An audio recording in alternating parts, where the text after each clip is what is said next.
16장 아브라함의 두 번째 실수 이야기입니다. 이제 시간이 흘러서 사레가 75세가 되고 아브라함이 85세가 되었어요. 그런데 사레가 75세 때 생리가 끊어진 것으로 보여요. 그래서 하나님께서 횃불 언약을 통해서 지난 시간 배웠죠. 반복적으로 아브라함과 사레에게 자손에 대한 약속과 땅에 대한 약속을 하셨습니다. 자신들의 연약한 육신의 상태가 계속 지속되고 있는 중에 하나님께서 이런 약속들을 주셨는데, 어, 아무리 생각해도 이제 인간의 머리로는 해결되지 않는 상황이 부딪힌 거예요. 사례의 생리가 끊어진 거죠. 하나님 앞에서 신실하고 진실했던 아브라함이 사례의 생리가 끊어진 현상을 보고 다시 한번 크게 흔들리는 모습이 16장에 등장을 하고 이번에 큰 실수를 하게 됩니다. 1절부터 보겠습니다. 아브라함의 아내 사레는 출산하지 못하였고 그에게 한 여종이 있었으니 애굽 사람이요 이름은 하갈이라. 이 아마 애굽 사람이라고 하는 부분들 밑줄 그어주시고 아브라함이 기근을 피해서 애굽에 내려갔을 때 그때 바로가 하갈을 취할 뻔한 그 시간에 바로가 보상으로 여종과 보물들을 줬죠. 그때 노예들과 보물을 줬을 때 노예로 함께 들어오는 하갈인 것 같습니다. 사레가 아브라함에게 이르되 여호와께서 내 출산을 허락하지 아니하셨으니 원하건대 내 여종에게 들어가라. 자, 사레의 믿음을 보세요. 여호와께서 출산을 허락하지 않았다라고 고백을 했습니다.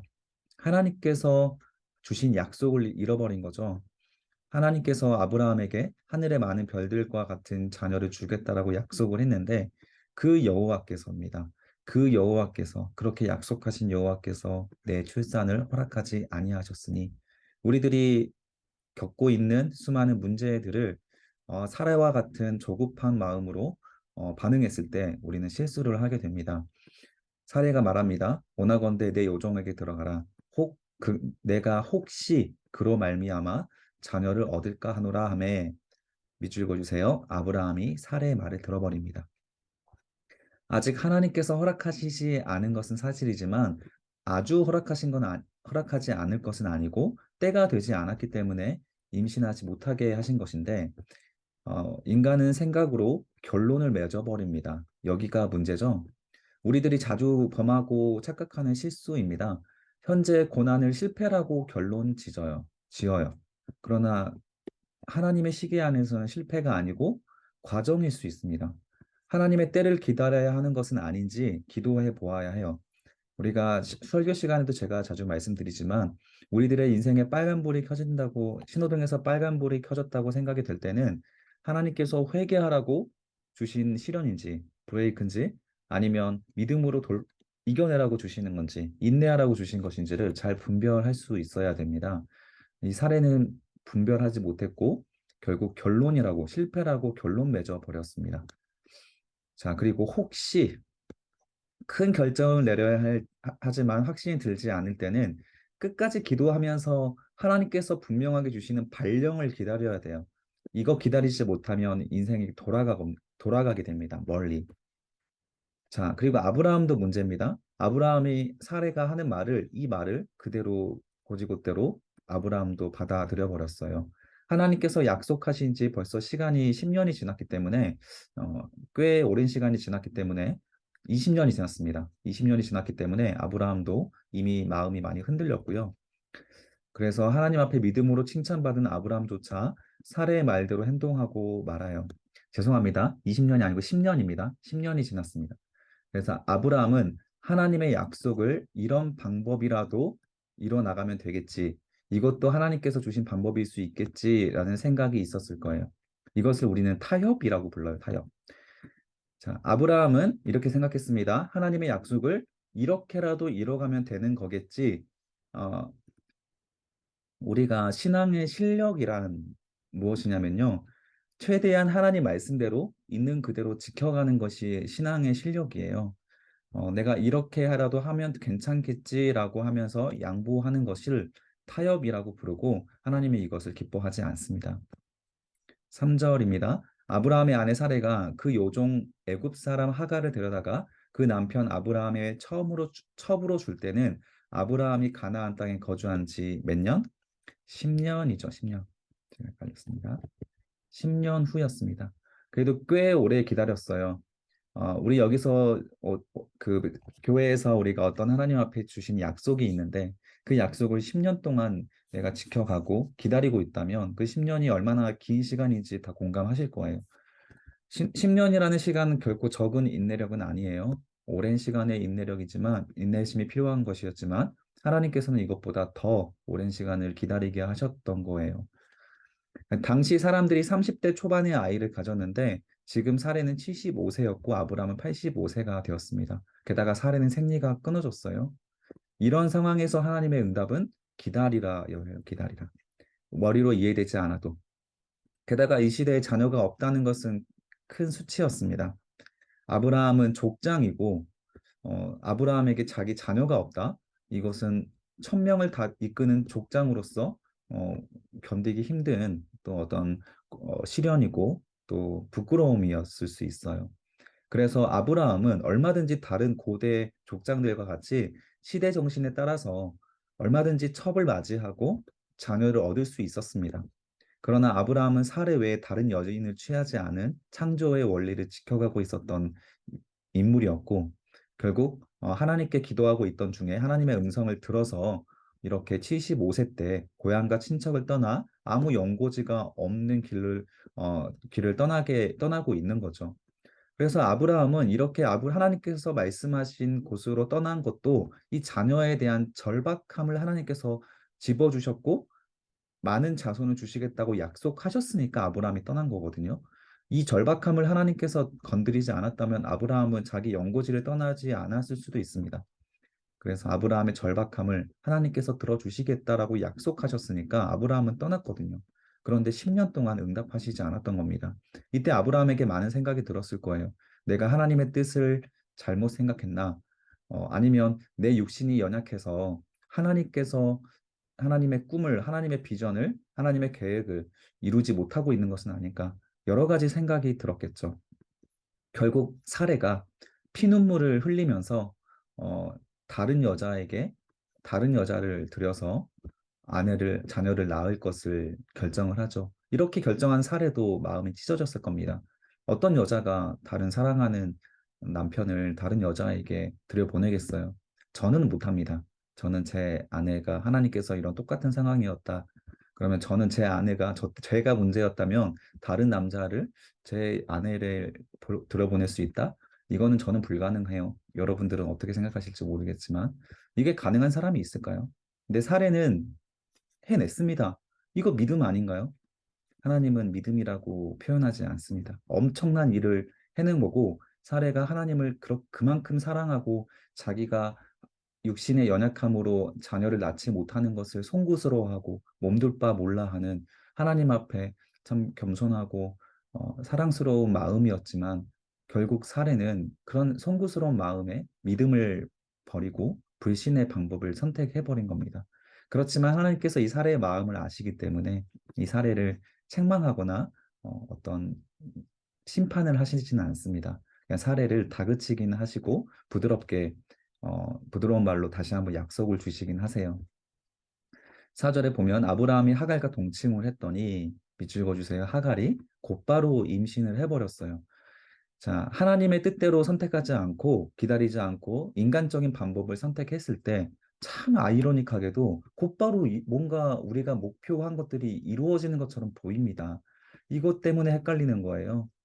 우리가 하나님의 뜻이 아니라 다른 세상의 길로 걸어가도요, 세상에서 추구하는 그 가치에 따라서 보상을 받습니다. 그러나 하나님께서 기뻐하지 않은 결과라고 하는 것도 성경에서 같이 가져가고 있다는 것을 우리가 배울 수 있어야 돼요. 보세요. 그가 임신함을 알고 밑줄 그어주세요. 그의 여주인 사례를 멸시합니다. 하나님을 신뢰하지 못한 성도의 불행의 시작이에요. 결코 평안하지 않습니다. 몸은 목표는 이루었을지 몰라요. 그러나 결코 마음의 평안은 얻지 못합니다. 5절에 보시면 사례가 아브라함에게 이르되 내가 받는 모욕은 당신이 받아야 옳도다. 그래서 아브라함 탓을 하죠. 충분히 이해할 수 있습니다. 심정이 찢어지고 그런데 그 하갈이 아이를 갖자마자 자기를 멸시하니까 남편 탓을 하게 됩니다. 내가 나의 여종을 당신의 품에 두었거늘 그가 자기의 임신함을 알고 나를 멸시하니 당신과 나 사이에 너무 화가 많이 나서 하나님의 이름까지 가져와서 말씀하십니다. 여호와께서 판단하시길 원하노라. 그만큼 하나님 앞에 사례가 진심이었다라는 거죠. 하나님의 꿈을 이루어드리기 위해서 내가 내 남편까지 바쳤습니다. 이런 비참한 심정이었을 거예요.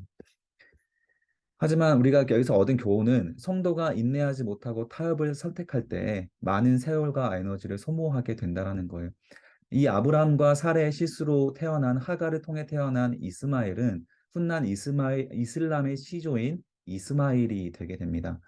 그래서 이스라엘의 후손은 이 이스마엘의 후손과 지금까지도 많은 갈등과 전쟁을 겪게 되고 불과 작년이었죠. 가자 지구에서 또 한 번의 전쟁이 있었잖아요. 아직까지도 계속되고 있는 전쟁이 이 이스마엘의 후손들과 이스라엘의 후손들입니다. 따라서 적어주세요. 신앙이란 인내와 결단입니다. 가장 중요한 두 가지예요. 성경에서 우리에게 요구하는 두 가지입니다. 인내와 결단이에요. 이 인내와 결단이 있는 사람이 하나님의 뜻대로 하나님을 사랑하고 이웃 사랑을 할 수 있는 겁니다. 인내와 결단, 하나님의 뜻대로 살겠다라는 결단, 타협하지 않겠다는 결단, 하나님의 약속을 끝까지 인내하고 기다릴 수 있는 인내심이 반드시 필요한 거죠. 그래서 하나님의 분명한 신호가 보이지 않을 때에는 인내하면서 그 자리를 지켜내는 것이 곧 믿음입니다. 그리고 분명한 신호가 있을 때 아무리 무모해 보일지라도 뒤를 돌아보지 않고 곧바로 일어나 움직일 수 있는 담대함도 믿음이에요. 아브라함은 담대함은 있었지만 이 인내가 부족했죠. 조카 룻을 구해낼 때 318명으로 메소포타미아 연합군을 공격을 했던 믿음이 있었지만 기다릴 수 있는 인내심은 부족했습니다. 우리 기독교는 항상 고난에는 강했습니다. 그러나 유혹에는 약했어요. 지속적인 거에는 항상 약합니다. 로마 시대 때 기독교가 핍박을 당할 때는 밟으면 밟을수록 더 믿음을 발휘해서 순교할지언정 믿음을 포기하지 않았지만 로마가 기독교를 국교로 채택함과 동시에 그때부터 기독교는 타락해 가기 시작합니다. 수많은 정치와 경제, 권력이 기독교에게 들어오면서 유혹이 되었고 그 기독교는 유혹을 받아 결국 신앙을 버리고 하나님의 이름을 버리고 타락하고 말았습니다. 우리는 인내가 신앙에선 가장 큰 어, 많은 어, 힘이 필요한 영역인 거죠. 6절입니다. 아브라함이 사라에게 이르되 당신의 요종은 당신의 수중이 있으니 아브라함이 아내에게 너 마음대로 해라 합니다. 당신의 눈에 좋을 대로 그에게 행하라. 사례가 하갈을 학대하는 것을 선택합니다. 학대하였더니 하갈이 사례 앞에서 도망합니다. 그리고 밑줄 그어주세요. 여호와의 사자가 광야 샘물 곁 곧 술길 샘 곁에서 어떠한 샘물입니다. 샘물 곁에서 하나님의 천사가 그를 만납니다. 그가 누구죠? 하갈이죠. 도망간 하갈입니다. 하갈에게 이르되 살의 요종 하갈아. 그냥 하갈이 아닙니다. 밑줄 그어주세요. 살의 요종 하갈아. 내가 어디서 왔으며 어디로 가느냐? 그가 이르되 나는 내 여주인 사례를 피하여 도망가고 있는 중입니다. 자, 아담에게도 가인에게도 방황하는 사람들에게 하나님께서는 항상 이런 질문을 하세요. 야, 네가 어디로 왔고 네가 지금 어디에 있느냐? 어디에 가느냐? 이런 질문이죠. 이거는 지금 하갈의 행선지를 몰라서 묻는 말이 아니라 이 부분이죠. 하갈에게 그냥 하갈이 아니고 살의 요종 하갈. 자신의 행위와 본분을 돌아보라는 질문입니다. 착한 척 하지 않으시는 예수님이라는 책이 있습니다. 참 좋은 책인데 예수님께서는 무조건 편들어 주시고 무조건 상대방이 마음 상처받은 사람에게 위로하시는 분이 아니셨어요. 철저하게 마음의 중심을 보시고 그 사람의 행위를 분명하게 지적하시고 또 사랑하시는 분이셨습니다. 하나님이 이런 하나님이세요. 하갈이 분명히 여주인을 멸시했습니다. 자기 본분은 요종이었지만 어, 이때 당시에 노예 제도를 하나님께서 지도하시는 것이 지지하시는 것이 아니고 하갈이 왜 겸손한 여종이었을 때는 이런 일이 없다가 이제 족장의 아이를 임신하자마자 왜 사례를 멸시하고 교만해졌느냐 이런 거죠. 하나님은 우리가 어떤 가정 환경에서 태어났는가가 중요한 것이 아니라 우리의 마음의 중심이 교만이 들어오고 또 어떤 하나님이 기뻐하지 않은 마음 중심이 들어오는 것을 가장 경계하시기 때문에 하갈에게 이 문제의 원인에 대해서 하갈의 잘못이라 지칭을 하신 거예요. 너 마음속에 교만이 들어와서 네가 지금 도망가고 있는 중이다라고 하는 지적인 거죠. 9절 보시면 여호와의 사자가 그에게 이르되 밑줄 그어주세요. 내 여주인에게로 돌아가서 그 수하에 복종하라. 하나님께서 어떤 분인지 성경에서 너무 명확하게 나옵니다. 하갈에게 찾아오셔서 상처받고 화가 나서 떠난 하갈에게 주시는 처방은 하갈의 본분을 지켜라라는 거예요. 족장이 아이를 임신하고 하갈은 교만해졌고 은혜를 잃어버렸던 거죠. 여호와의 사자가 또 그에게 이르되 내가 너의 씨를 크게 번성하여 그 수가 셀 수 없게 하리라. 여호와의 사자가 또 그에게 이르되 네가 임신하였은즉 아들을 낳으리니 그의 이름을 비추어 주세요. 이스마엘이라 하라. 이는 이름의 뜻입니다. 어, 여호와께서 너의 고통을 들으셨기 때문에 실제로 이 이스마엘이라는 뜻은 들락이라는 뜻인데 하나님께서 너의 고통을 들으셔서 이스마엘이라 하리라 이런 뜻인 거예요. 그래서 들나귀는 이제 광야에서 여기 나오죠. 12절 들나귀 같이 들으니 그의 손이 모든 사람을 치겠고 모든 사람이 그의 손을 칠 것이며 그가 모든 형제와 대항해서 살리라. 이 모든 형제는 이삭을 말하고 이삭의 아들 야곱과 그 야곱의 아들 12형제들을 말합니다. 그 모든 형제들과 대항해서 싸우면서 살 것이다. 그래서 훗날 이스라엘과 그 야곱의 후손들과 또 이 이스마엘의 후손들이 서로 전쟁하며 살 것을 이때 예언을 하세요. 그래서 이 들나귀 같은 존재. 들나귀는 주로 칼을 의존하며 사는 호전적인 사람을 일컫는 표현입니다. 근데 이것을 너의 고통을 들으셨기 때문에 이스마엘이라는 이름으로 주셨다라는 거예요. 이거를 축복이라고 봐야 되는지 저주라고 봐야 되는지 축복과 저주를 떠나서 그냥 이게 중요한 겁니다. 내 고통을 하나님께서는 무시하지 않으시고 들으시고 계시다라는 거. 그리고 이 고통을 들어서 이 이스마엘의 후손들이 앞으로 무슨 일을 할지는 별개의 문제라는 겁니다. 그래서 그래도 우리가 아프고 고통스러워하고 기도 제목을 가지고 있는 모든 고통은 하나님께서 항상 들으신다. 이 부분도 우리가 유념해서 볼 부분이 있죠. 13절입니다. 하갈이 자기에게 이르신 여호와의 이름을 나를 살피시는 하나님이라 하였으니 밑줄 그어주세요. 내가 어떻게 여기서 나를 살피시는 하나님을 배웠는고 하면서 그 샘 이름을 부엘라 헤로이라고 부릅니다. 유명한 이름 샘이죠. 살아계셔서 살피는 자의 우물이라는 뜻입니다. 정말 우리가 하나님을 만나면 이 하나님께서는 나를 사랑하시고 또 공의의 하나님께서 내 죄를 결코 그저 경히 여기지 않는다, 가볍게 여기지 않는다라고 하는 부분들을 우리가 알 수가 있게 됩니다. 우리에게도 똑같은 하나님이세요. 우리가 힘든 일이 있고 또 고민되는 일이 있다면 하나님은 우리를 살피시는 하나님이라는 것을 우리가 기도를 통해 느낄 수가 있게 됩니다. 15절에 보면 하갈이 아브라함의 아들을 낳음에 아브라함이 하갈을 낳은 그의 이름을 하여 이스마엘이라 하여라. 아마 하갈이 가서 아브라함에게 하나님을 만났고 하나님의 천사가 이렇게 이스마엘이라고 이름을 짓게 했습니다라고 하는 것을 전했을 거예요. 자, 하갈이 아브라함에게서 이스마엘을 낳았을 때 아브라함이 86세입니다. 86세. 자, 이렇게 아브라함의 나이는 아브라함에게 중요한 사건이 있을 때마다 기록이 되는데 첫 번째 아브라함이 하나님께 부름을 받고 아버지의 고향 땅 하란을 떠날 때 나이가 기록됩니다. 75세였고 그리고 지금 이스마엘을 낳을 때 86세입니다. 그리고 훗날 이삭이 출생할 때 출생에 대한 마지막 언약이 주어질 때 나이가 나오는데 그때가 99세 그리고 이삭이 출생했을 때가 100세입니다. 그리고 아브라함이 사망했을 때 그때가 175세입니다. 이 사이사이마다 중요한 전환점들이 등장을 합니다. 자, 17장 넘어갑니다. 16장 끝절과 17장 1절 사이에 13년의 세월이 흐르게 됩니다. 왜냐하면 1절에 보니까 99세 때라고 나오죠. 그리고 17장에서는 어떤 단어가 13번 나오냐면 언약이라는 단어가 이번 우리가 지금 공부할 단어가 언약이라는 단어가 13번 등장하게 됩니다. 이것은 우연이 아니에요. 이스마엘 출생 이후에 하나님께서 13년 동안이나 아브라함에게 침묵하셨다라는 메시지가 있는 겁니다. 이것은 16장의 아브라함의 선택과 행동이 하나님에게 매우 큰 실망을 주었기 때문에 13년간이나 아브라함과의 관계가 중단된 거예요. 지금 하나님의 말씀이 느껴지지 않고 마음이 느껴지지 않은 분들이 있습니까?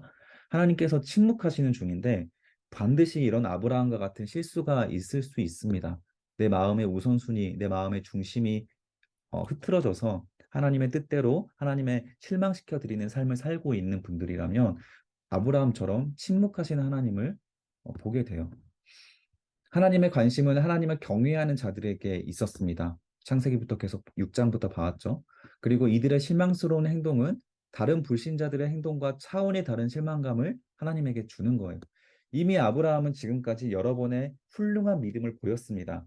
그러나 하나님은 이 아브라함이 가진 믿음을 보시고 아브라함에게 기대감을 가지고 계시기 때문에 다른 하나님을 따르지 않은 불신자들이 어, 저지르는 그런 죄악과는 그런 실망감과는 또 다른 차원의 하나님의 마음을 아프게 하는 더 큰 실망감이 되는 거죠. 하나님께서 우리가 말씀을 듣고 이렇게 공부하고 예배 드리고 예수를 믿고 있다고 말하고 있는 우리들에게는요, 다른 불신자보다 훨씬 더 높은 기대감과 또 소망을 가지고 계세요. 그래서 우리가 그 믿음을 저버리고 자꾸 타협하고 세상적으로 흘러가면 흘러갈수록 하나님께서 더 마음을 아파하시는 것이죠.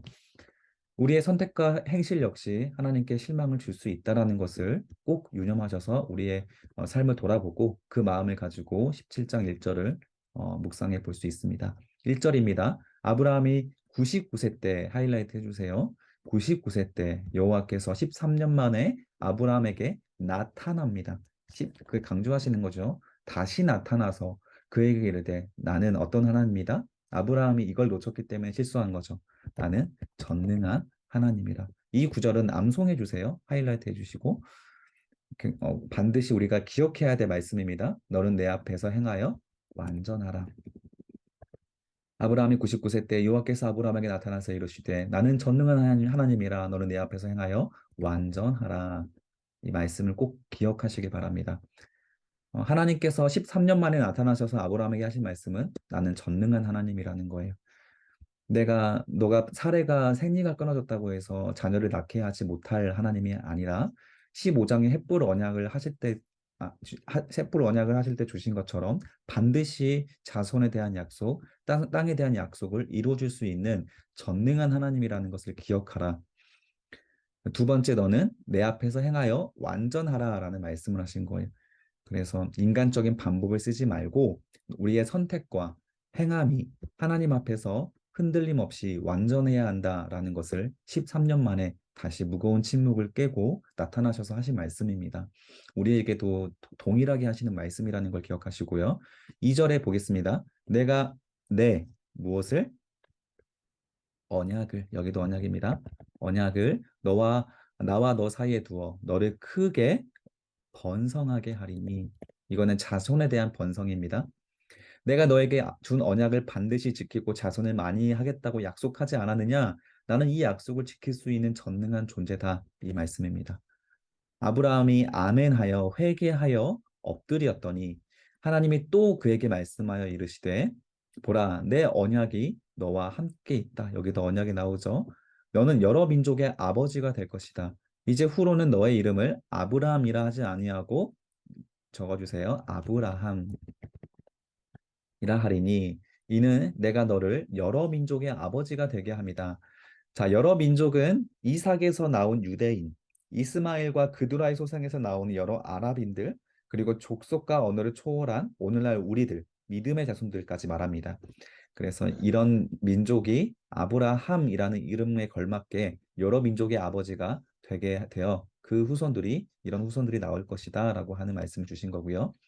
자, 아브람이라는 이름은 존귀한 아버지입니다. 그리고 아브라함은 여러 민족의 아버지란 뜻이라는 것을 기억하셔서 하나님이 여러 민족의 아버지가 되게 하실 것이다라고 하면서 아브라함이라 하신 거죠. 이것만 없으면 참 좋은데, 그쵸? 2번만 없었어도 아브라함에게는 참 그리고 후손들에게도 정말 좋은 결과가 됐을 텐데 2번이 있어가지고 오늘 3번이야. 우리들이 믿음의 자손들은 오늘날 우리들이 받은 혜택이 있기 때문에 그렇지만 2번이 아쉽습니다. 자, 이제 야곱과 이스라엘 그리고 야곱은 계명을 해서 그 아브라함의 손자죠. 야곱은 계명을 할 때 이스라엘이라 하고 신약에서는 시몬이 계명하여 베드로가 되고 사울은 히브리식이고 바울로 헬라식으로 이름을 바꾸어서 그들의 인생의 전환기를 맞이하게 됩니다. 아브라함의 계명 역시 그의 생애가 가장 중요한 전환기에 이르렀음을 보여주는 사건이다. 그래서 이름이 개명하는 내용이 나오면 참 중요한 사건이 나왔고 아브라함이 새로운 결단을 했다. 그 사람이 새로운 결단을 했다. 이렇게 생각하셔도 됩니다. 6절입니다. 내가 너로 심히 또 어떻게 한다고요? 심히 번성하게 하리니 반복되는 말씀은 중요하다고 했죠. 강조 표시해 주시고요. 내가 너에게서 민족들이 나게 하며 왕들 읽어주세요. 왕들이 내게서 나오리라. 이때에는 왕정 시대가 될 것을 몰랐지만 하나님께서 미리 수백 년 전에 이렇게 알려주셨습니다. 내가 내 언약을 나와 너 및 내 대대 후손 사이에 세워서 무엇을 삼고 영원한 언약을 삼고 너와 내 후손의 하나님이 되리라.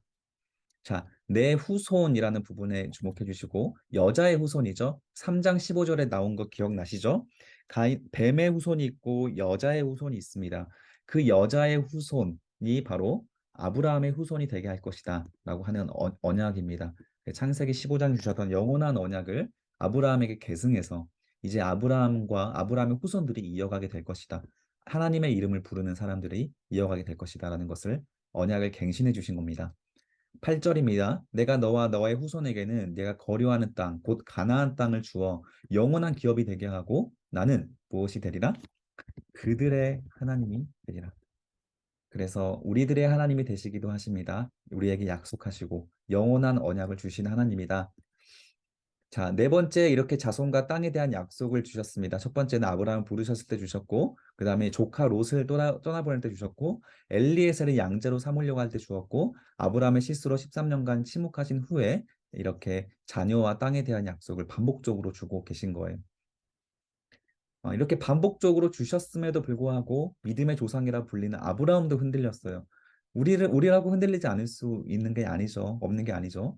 우리도 흔들릴 수 있습니다. 그러나 아브라함은 그 연약한 중에 여전히 하나님의 말씀 앞에 엎드려서 자신의 잘못을 인정하고 한 걸음씩 견고한 믿음의 사람으로 성장해 가는 거예요. 아브라함이. 이런 사람이 하나님께 인정받는 사람입니다. 이런 사람과 똑같은 사람이 있습니다. 바로 다윗이에요. 나중에 공부하겠습니다.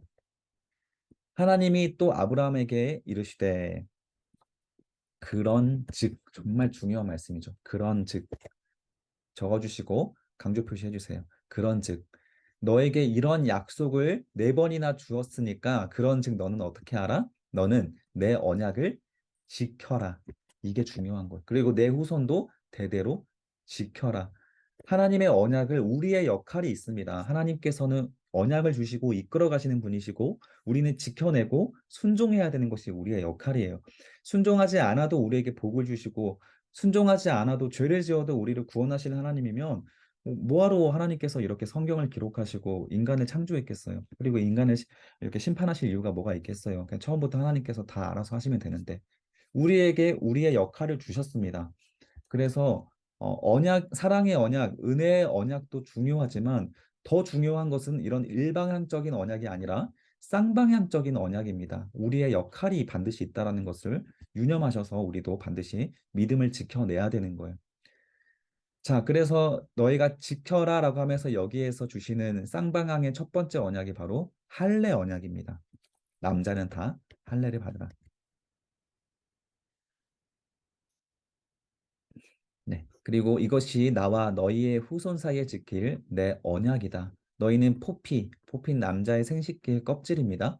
포피를 베어라. 이것이 나와 너희 사이에 언약의 표징이 되리라. 그래서 하나님께서 언약의 표징이라는 증거로 우리 몸에 사람의 인간 남자의 몸에 새기게 하셨어요. 이때.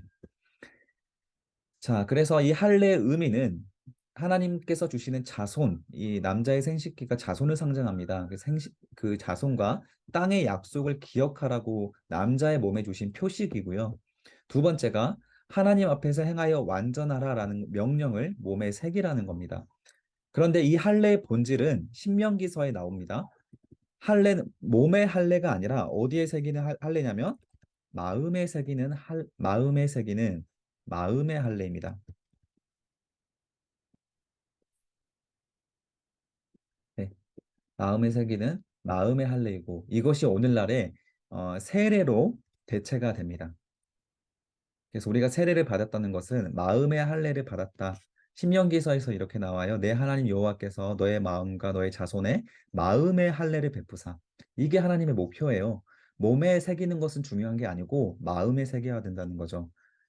신명기 10장 12절 16절에서도 너희는 마음의 할례를 행하고 다시는 목을 곧게 하지 말아라. 결국 마음에 하나님의 말씀을 새겨야 되는 것이 곧 할례고 이것을 새기겠습니다. 결단하겠습니다. 순종하겠습니다라고 말하는 것이 오늘날의 세례입니다. 자, 12절 너희의 대대로 모든 남자는 집에서 난 자나 또 너희 자손이 아니라 이방 사람에게서 돈으로 산 자를 막론하고 난 지 8일 만에 할례를 받아라.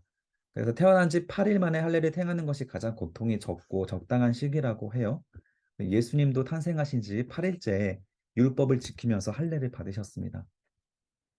13절입니다. 너희 집에서 난 자든지 너희 돈으로 산 자든지 할례를 받아야 되는데 이에 내 언약이 너희 살에 있어 몸에 있어 영원한 언약이 될 것이다 라는 말씀을 하신 거죠. 그래서 몸에 새겨서 계속 기억하고 남자들이 가정을 이끌어갈 때 말씀대로 언약대로 이끌어갈 것을 강조하신 것입니다. 할례를 받지 않은 남자는 백성 중에서 끊어지리니 정말 중요한 말씀이죠. 그가 내 언약을 배반하였습니다. 그래서 할례라는 하나의 행위를 말하는 것이 아니고 모든 하나님의 말씀입니다. 모든 언약을 말하는 거예요. 이것을 행동하지 않은 사람들은 하나님을 배반했다라는 거예요. 오늘날에는 마음의 할례인 세례를 받기 때문에 우리가 예수 그리스도를 믿고 제자로 살아가겠습니다라고 결단해서 세례를 받았지만 그럼에도 불구하고 하나님의 말씀에 순종하지 않고 살아간다면 우리도 백성 중에서 끊어질 수가 있습니다. 분명히 하나님께서 하신 말씀이고요. 하나님이 또 아브라함에게 이르되 너는 내 사례는 이름을 사례라 하지 말고 사례 이름도 바꿔주시죠. 사라. 자, 사례라는 것은 공주라는 뜻이고요. 사라는 여러 민족의 어머니라는 뜻입니다. 그래서 여러 민족의 어머니가 되게 하리라. 아브라함은 여러 민족의 아버지, 사라는 여러 민족의 어머니입니다. 그래서 아브라함과 사라의 나이가 10살 차이니까 지금 아브라함이 99세잖아요. 사라의 나이는 89세입니다. 75세 때 생리가 끊어졌고 이 말씀을 하실 때가 14년이 지나서 자녀 한 명 낳아보지 못한 89세 할머니에게 여러 민족의 어머니가 될 거라고 하니까 얼마나 이 마음이 참 불편하고 송구스럽고 민망했겠어요. 그래서 아브라함이 밑줄 그어주세요. 엎드려서 웃어버립니다. 사라가 우리가 웃었다라는 것은 알고 있지만 아브라함이 먼저 웃었어요. 아브라함이 엎드려 웃으며 마음속으로 이르되 아니 100세 된 사람이 어찌 자식을 낳을까? 사라는 90세니 어찌 출산하리요 하고 아브라함이 이에 하나님께 아뢰되 이스마엘이나 하나님 앞에 살기를 원하나이다. 밑줄 그어주세요. 이스마엘이나 잘 키우겠습니다. 하나님이란 뜻인 거예요. 아직도 하나님 앞에 뭘 잘못했는지 잘 모르고 있는 것 같은 아브라함의 태도입니다. 13년간 하나님과 무거운 침묵의 시간이 흘렀지만 아직도 이 전능한 하나님을 온전히 신뢰하고 있지 못한 모습이에요. 이게 사람의 마음입니다. 현실적으로 생각해서 사라의 임신이 불가능하니까 그냥 이스마엘이라도 믿음으로 잘 키우겠습니다. 우리가 이 현실적인 문제에서 인간이 얼마나 약한가라는 부분들이 확인할 수 있습니다. 19절입니다. 아브라함이 이르되 아니다. 너의 아내 사라가 너에게 아들을 낳을 것이다. 반드시 이 사라를 통해서 아들을 낳을 것이다. 너는 그의 이름을 이삭이라 하라. 이름까지 미리 정해 주십니다. 내가 그와 내 무엇을 세우리니? 잠깐만요. 네, 그와 내 언약을 세우리니 그의 후손으로 영원한 언약이 되리라. 이삭은 히브리어로 이츠하크라는 뜻입니다. 이츠하크. 그래서 그가 웃었다라는 뜻이고요. 하나님께서 아브라함을 웃게 하셨다라는 의미에서 이삭이라고 합니다. 하나님께서 지금 아브라함을 책망하고 있는 건 아니고요. 그냥 이렇게 부드럽게 좋은 말로 해주시고 있는 겁니다. 20절입니다. 이스마엘에 대하여 내가 내 말을 들었나니 내가 그에게 복을 주어 그를 매우 크게 생육하고 번성하게 할 것이다. 그가 12 두령을 낳으리니 그래서 이스마엘에 대해서도 하나님께서 버리지 않으시고 많은 자손을 줄 것이다. 왜냐하면 이스마엘도 아브라함의 후손이니까. 그래서 내가 그를 큰 나라가 되게 할 것이다. 그래서 예루살렘에 가면 재밌는 일이 발생합니다. 예루살렘의 성전에 네 개의 종교가 합쳐져 있죠. 어, 유대교, 그리고 어, 정교회, 그리고 이슬람, 그리고 카톨릭. 그렇죠? 카톨릭인가? 카톨릭 빼야 되나? 어디지? 하나가 기억이 안 나네. 나중에 제가 알려드리겠습니다. 이 네 개의 종교가 전부 다 이 아브라함 성지랑 좀 연결되어 있습니다.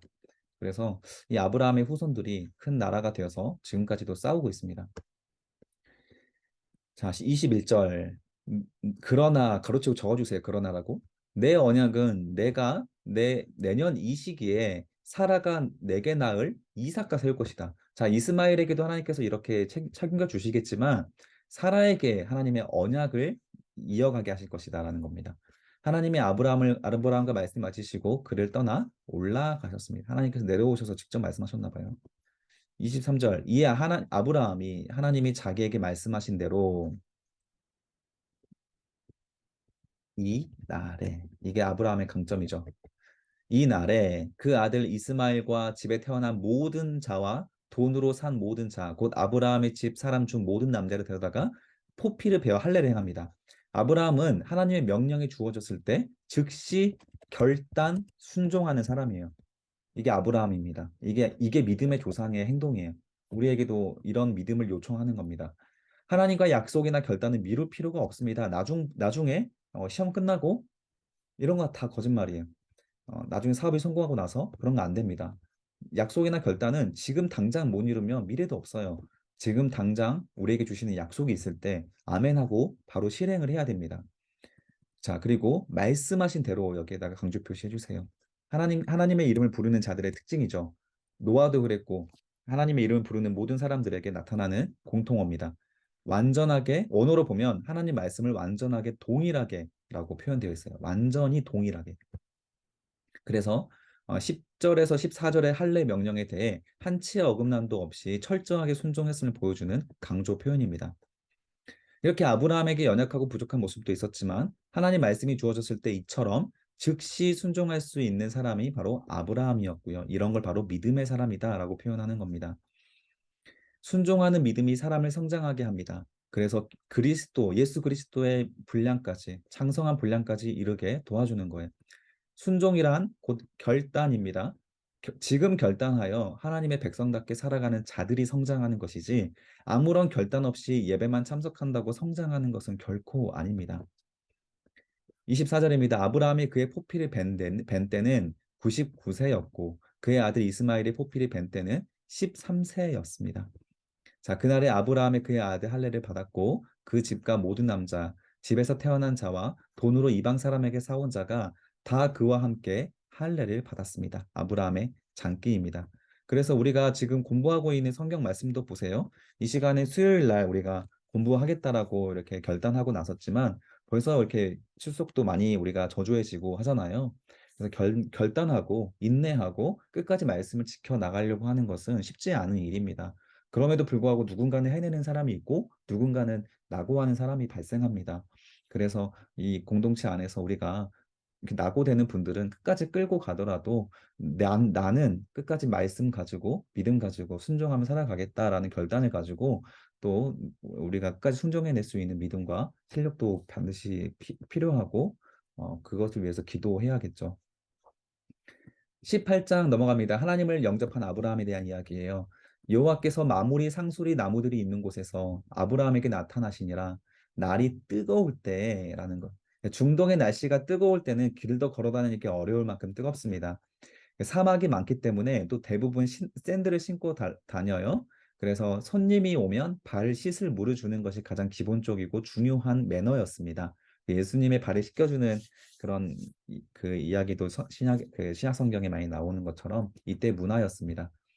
자, 그때 눈을 들어본즉 세 사람 밑줄 그어주세요. 셋이 맞은편에 서 있는지라 그가 그들을 보자 곧 장만문에서 달려가 아브라함입니다. 아브라함이 그들을 보자 달려가서 영접하며 몸을 땅에 굽혀 이르되 내 주여 내가 주께 은혜를 입었사오면 원하건대 종을 떠나 지나가지 마시옵고 물을 조금 가져오게 하사 당신들의 밭을 씻으시고 나무 아래에서 쉬소서.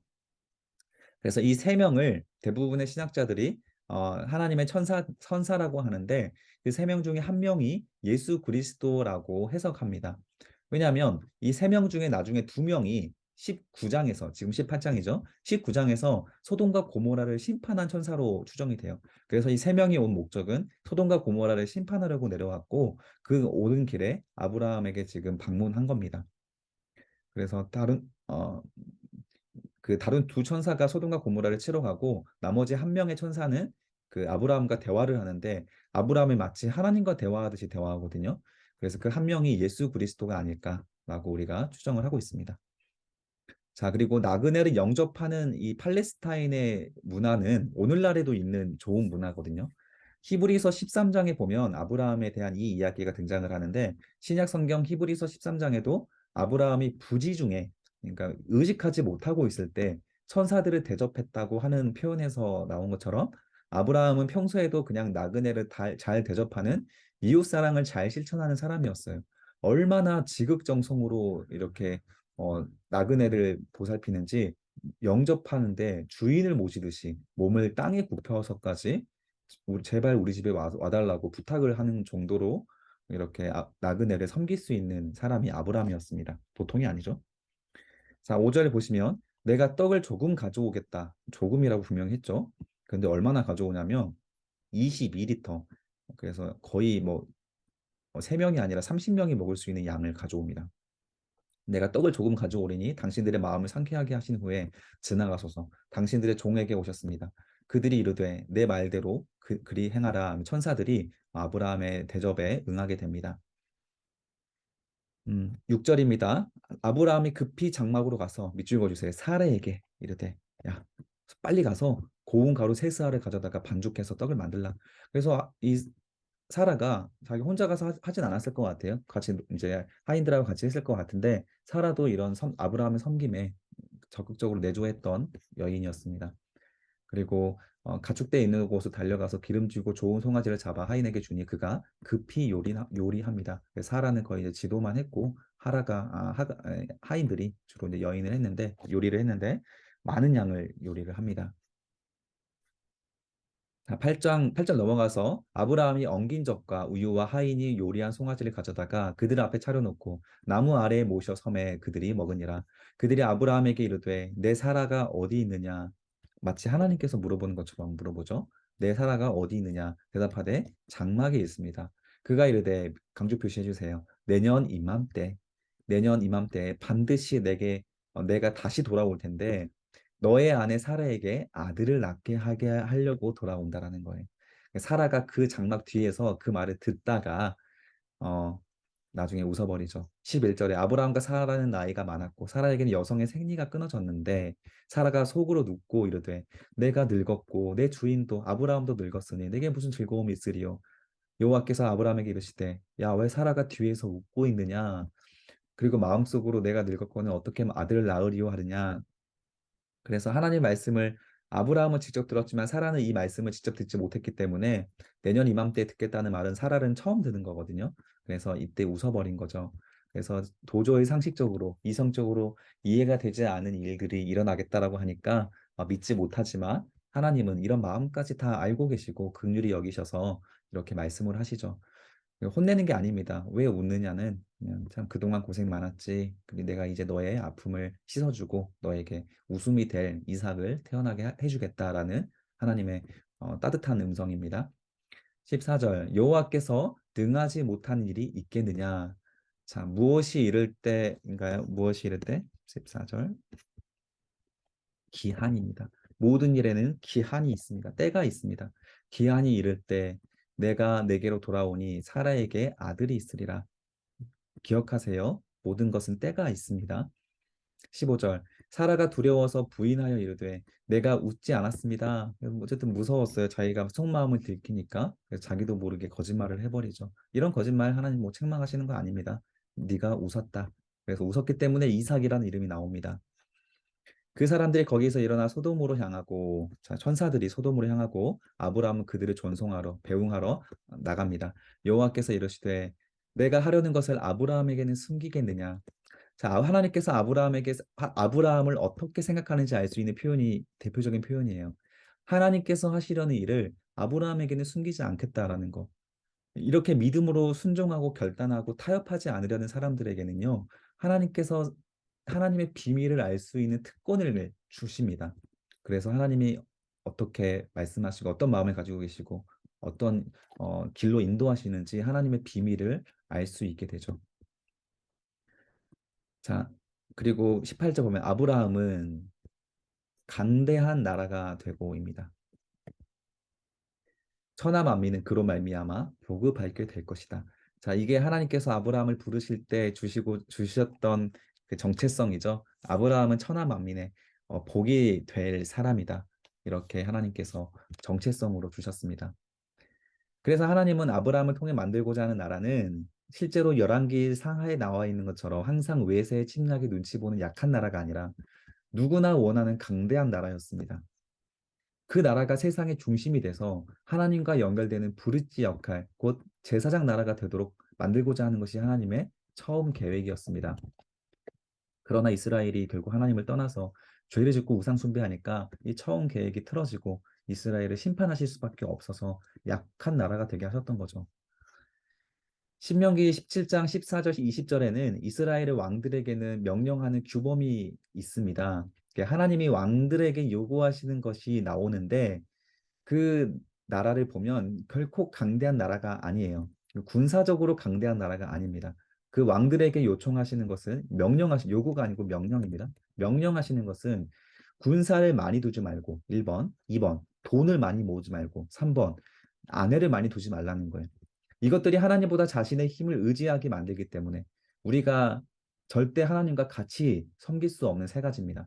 그래서 군사 많이 두지 말고 돈을 많이 두지 말고 사람 관계, 이성 관계 이런 걸로 복잡하게 하지 말고 하나님보다 자신의 힘을 의지하지 못하도록 하나님께서는 왕들을 막으셨어요.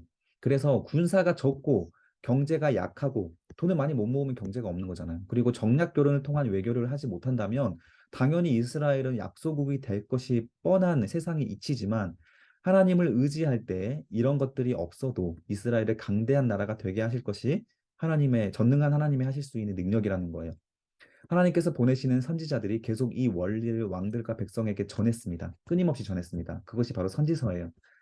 이사야부터 에레미야, 미가, 요나 수많은 선지자들을 통해서 이 원리를 백성들에게 전했지만 이스라엘 백성들이 결국 듣지 않았고 오늘날 우리들처럼 결국 정치, 외교, 경제, 어, 시대 정신에 따라서 결국 우리들의 이성에 따라 살아간 결과 하나님으로부터 심판을 받게 되었던 거예요. 19절입니다. 19절도 암송해 주세요. 강조 표시해 주시고요. 내가 그로 그 자식과 그 권석에게 명하여 하나님께서 아브라함을 선택하신 이유가 나온다는 거예요. 세 번역을 보면 이렇게 나옵니다.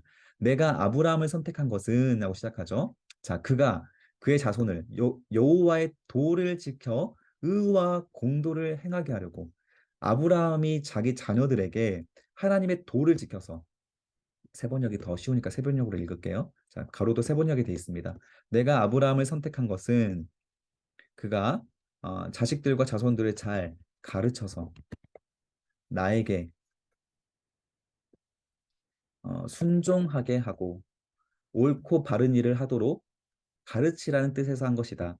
그의 자손이 아브라함에게 배운 대로 하면 나는 아브라함에게 약속한 대로 다 이루겠다. 자, 이렇게 아브라함을 선택한 이유 세 가지가 등장을 합니다. 그 아브라함이 자녀들에게 잘 가르칠 것 같아서, 하나님 말씀을 잘 가르칠 것 같아서 선택했다. 두 번째, 아브라함이 자식들과 하나님 자손들에게 하나님 말씀을 순종하고 거룩한 백성답게 의로운 삶을 살도록 할 것 같아서, 가르칠 뿐만 아니라 살아내게 행동하게 할 것 같아서 선택했다. 세 번째, 그렇게만 된다면, 1번과 2번이 된다면 아브라함에게 강대한 나라, 제사장 나라를 이룰 수 있기 때문에 선택했다. 바꿔나 말하면 1번과 2번이 되지 않는다면 하나님의 일을 이룰 수 없기 때문이다. 결국 1번과 전자가 아니라 후자가 이스라엘의 운명이 되어버렸습니다. 자, 하나님께서 주신 언약이라 할지라도, 은혜의 언약이라 할지라도 아브라함의 바른 교육을 하고 아브라함의 후손들이 바른 행동과 신앙을 가질 때 하나님의 약속이 성취되는 법입니다. 그러나 아브라함의 후손들은 이 교육을 실패합니다. 아브라함은 이삭에게 이 교육을 잘했지만 이삭은 에서와 야곱에게 이 교육을 실패합니다. 결국 하나님의 진노의 심판으로 죽임을 당하고 이스라엘 후손들이 그리고 가나안 땅마저 빼앗기고 말아요. 그리고 70년 바벨론 포로 귀환 후에도 전혀 바른 교육이 되지 않았다고 느헤미야서와 말라기서를 통해서 보여주고 있습니다. 오늘날에도 성경 말씀을 공부하지 않고 가르치려고 하지 않으면 결국 우리는 하나님 말씀대로 순종하고 살아갈 수가 없어요. 이 성경 말씀이 희망이고 유일한 방법이고 통로입니다. 말씀을 꾸준히 공부하셔서 무엇이 하나님의 기쁨이 되는지 배우고 무엇이 하나님이 싫어하셔서 저주가 되는지를 반드시 배우셔야 됩니다. 그리고 우리만 배울 뿐만 아니라 잘 배우셔서 여러분들이 사랑하는 부모님 그리고 친구, 자녀들 항상 이 말씀으로 가르칠 수 있는 실력자가 되셔야 됩니다. 아브라함은 자신의 들 이삭에게는 잘 교육했고 이삭은 아브라함처럼 구별된 사람으로 잘 살아가서 1번과 2번을 아브라함은 순종해냅니다. 그러나 그 아브라함의 아들 이삭은 아브라함의 손자 에서와 야곱에게 가르치지 못해서 이 둘은 결국 길을 잃어버려요. 자, 20절입니다. 여호와께서 또 이르시되 소돔과 고모라에 대한 부르짖음이 크고 밑줄 그어주세요. 부르짖음이 크고 죄악이 심히 무거우니 무슨 말이냐면 이웃 나라들이 소돔과 고모라 때문에 고통의 외침이 많았다는 거예요. 이 외침을 하나님께서 들으셨다는 것. 이 말씀 정말 무서운 말씀입니다. 우리의 행동 때문에 누군가가 하나님께 우리의 이름을 대면서 저 효성 전도사 때문에 너무 힘들어서 못 살겠다고, 효성 전도사 때문에 너무 고통스럽다고 이런 말을 듣게 된다면 저는 정말 무서운 상황에 빠진 거예요. 하나님은 그 부르짖음을 듣고 그 죄악이 심히 무겁다라고 말씀하십니다. 21절 이제 내가 내려가서 하나님이 직접 내려가서 그 모든 행한 것이 과연 내게 들린 부르짖음 그 기도와 같은지 직접 확인해 보고 알려고 왔다. 그러니까 전지전능한 하나님이 직접 확인하실 필요가 있는가 질문할 수 있겠지만 성경 곳곳에 하나님께서 직접 내려와서 확인하는 내용들이 등장을 합니다. 그래서 하나님께서는 한 개인의 생사화복이나 한 국가의 흥망성쇠를 경솔하게 다루지 않으시고 하늘에서 다 알고 계시지만 직접 땅에 내려오셔서 직접 확인하시고 또 확인하시고 그래서 신중하게 사람에 대한 심판을 결정해 나가신다는 것을 이 말씀을 통해서도 우리가 알 수가 있는 거죠. 22절입니다. 그 사람들이 거기서 떠나 소돔으로 향하여 가고 아브라함은 여호와 앞에 그대로 섰더니 자, 이 아브라함이 여호와 앞에라고 표현이 되죠. 아까 찾아왔던 세 명의 천사 중에서 한 명이 여호와 곧 예수 그리스도였다라고 해석할 수 있는 겁니다. 아브라함이 가까이 나아가 이르되 주께서 의인을 악인과 함께 멸하려 하시나이까. 그래서 어, 두 천사는 이미 소돔 내려가서 죄악을 살피고 있고 아브라함은 하나님과 이 소돔성의 심판을 중재하고 있는데 아브라함이 이렇게 말하죠. 만약에 하나님께서 멸하려고 하는 성에 의인이 50명이 있으면 하나님께서 그 성을 멸하실 겁니까? 했더니 하나님께서 말하죠. 50명을 네가 찾는다면 온 지역을 용서하리라. 의인 50명이 있으면 소돔과 고모라 전체 지역을 용서할 것이다. 그리고 나서 이 타협이 45명, 그리고 40명, 그리고 30명, 20명, 그리고 10명까지 내려갑니다. 혹시 10명을 의인을 찾으신다면 그 10명도 함께 멸망하실 겁니까? 했더니 하나님께서 내가 그 10명으로 말미암아 멸하지 않을 것이다. 지금 아브라함이 하나님에게 하고 싶은 말은 뭐냐면 소돔을 위하여 의인 50명에서 10명까지 내려가면 중재를 했는데 10명 이후에 한마디를 더 하고 싶었을 거예요. 그게 뭐냐면 소돔 그 조카 롯입니다. 조카 롯과 조카의 가족들이에요. 그 가족들을 아브라함은 의인이라고 표현을 하고 있어요. 그러나 하나님께서는 이들조차 의인으로 보지 않고 계십니다. 그냥 아브라함의 요청은 이거예요. 거기에 예전에 소돔으로 내려갔던 제 아들 같은 조카 롯이 있습니다. 그 롯 좀 살려주십시오라고 요청하고 싶었지만 이 말까지는 못한 겁니다. 근데 하나님은 이 말을 말하지 않아도 이미 알고 계셔서 이 롯을 구원해 주실 계획을 가지고 있었어요. 그래서 하나님은 나중에 그 소돔성의 유한 불비로 그 심판하실 때 아브라함을 생각하셔서 롯이 의로워서 구원받은 게 아니고 아브라함을 생각하셔서 롯을 살려주십니다. 이 창세기 다음 시간에 공부한 19장 내용입니다. 네, 다음 시간에 우리 19장을 공부하도록 하겠습니다. 오늘 여기까지 하겠습니다. 너무 고생 많으셨습니다.